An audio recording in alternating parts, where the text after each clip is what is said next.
Ces cyclistes nantais expriment leur ras-le-bol. Ils disent stop aux violences motorisées et demandent plus de mesures pour sécuriser leurs déplacements.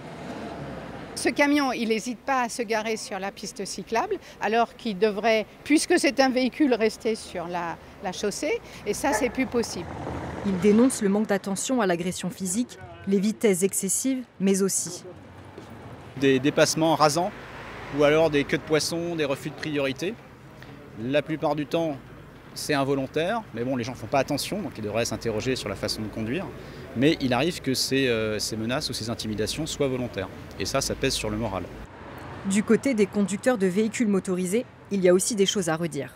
À Nantes, c'est assez bien pisté, donc ça peut aller. Mais il y a des fois où oui, il y a des gens qui ne sont pas très civilisés, on va dire. Ils ne sont pas toujours à leur place, donc c'est compliqué. Après, il y a des endroits où il y a des super pistes cyclables et je pense que c'est super pour les cyclistes. Mais la cohabitation, je pense que c'est pas si simple que ça.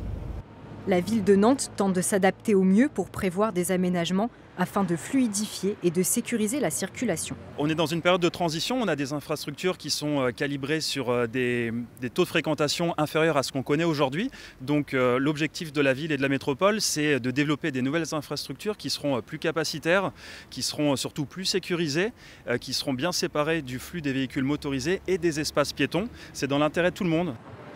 Et pour l'intérêt de tous, la métropole nantaise a pour objectif de développer un réseau vélo sécurisé de plusieurs centaines de kilomètres d'ici 2026.